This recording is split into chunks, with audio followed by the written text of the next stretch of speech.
ಇದನ್ನು ಕಾಣಬೇಕು. ಯಾಕೆ ನಾವು ಸುಮ್ಮನೆ ಕಂಠನು ಶೋಷಣೆ ಮಾಡಿಕೊಳ್ಳುವುದು? ನಾವು ಮಾಡಿದಾಗ ನೀವು ಮಾಡ್ತೀರಲ್ಲ, ನಾವೇನು ಮಾಡ್ತೇವೆ? ಮಾಡಿದಾಗ ನೀವು ಮಾಡ್ತೀರಿ, ನೀವು ಮಾಡಿದಾಗ ನಾವು ಮಾಡಬಾರ್ದ? ನಾವು ಮಾಡಿದಾಗ ನೀವು ಮಾಡ್ಲಿಕ್ಕೆ ಆಗುದಿಲ್ಲ.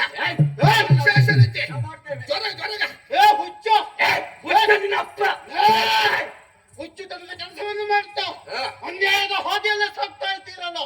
ಮಾಡಿದ್ದು ತಪ್ಪಾಯ್ತು, ಇದು ಹಾಗೆ ನನ್ನ ಹಾಗೂ ಈತನು ಅದಕ್ಕೆ ಬಿದ್ದು ಸಾಧ್ಯ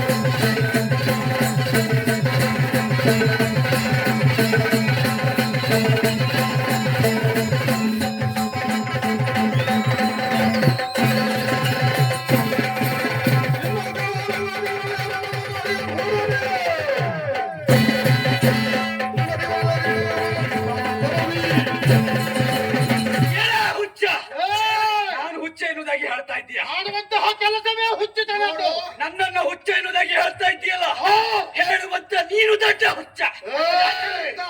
ನೀನು ಅಂಡಾಕಾರ ನೋಡಿದ್ರೆ ಮೊದಲು ಹುಚ್ಚಿನಾಗಿದ್ದೀಯ ನೀನು. ನಿನ್ನ ಮಾತಲ್ಲ ಬೇಡ, ನಾವು ಹೇಗೆ ಬೇಕಾದ್ರೆ ಇರ್ತೇವೆ. ಏನು ನಾವು ಹುಚ್ಚನ ಕೆಲಸ ಹಾಗೆ ಮಾಡ್ತಾ ಇದ್ದೇವೆ? ಹಾಗೆ ಆಯ್ತು. ನಾವು ಬರುವ ಕಾರಣವೇ ಹೀಗುಂಟು. ಹೇಗೆ? ಇಲ್ಲಿದ್ದವಂತ ಜನರಿಗೆ ಉಪದ್ರವನ್ನ ಕೊಡುವುದಕ್ಕಾಗಿ ಬಂದವರು.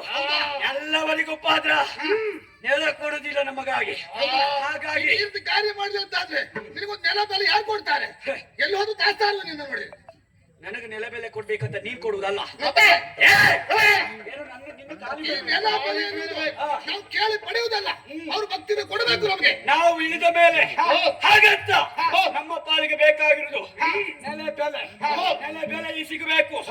ಹಾಗೆ ಪೂಜೆ ಪುರಸ್ಕಾರವನ್ನು ಸಿಗಬೇಕು. ಅಷ್ಟೇ ಅಲ್ಲ, ನಮಗೊಂದು ಹೆಸರು ಬೇಕು. ಇಲ್ಲಿವರೆಗೆ ಇಷ್ಟೆಲ್ಲ ಯಾರು ಯಾಕೆ ಹೆಸರು ಕೊಟ್ಟವ್ರು ಯಾರು ಇಲ್ಲ. ಹೆಸರು ಬರ್ತದೆ ಎನ್ನುವ ಹೆಸರು ಇಲ್ಲ ಅಂತ ಹಾರುದಲ್ಲ, ಹಾರಿದರೆ ಹೆಸರು ಬರ್ತದೆ. ಹೇಗೆ ಬರ್ತದೆ? ಅದು ನಿನ್ನ ಭ್ರಮೆ. ನಾವು ಪ್ರಚಾರ ಇಲ್ಲದ ಗಣಗಳು. ಹಾಗಂತ ಪ್ರಚಾರಕ್ಕಾಗಿ ಇಂದು ಬಂದವರಿದ್ದೇವೆ. ಏನು ನಿಮ್ಮ ಕಾಲಿಗೆ ಬೀಳ್ಬೇಕು. ನಾವು ತಪ್ಪಾಯ್ತಂತ ಕೇಳಬೇಕು. ಕೇಳುವುದಕ್ಕೆ ಅಷ್ಟು ನೀವೇ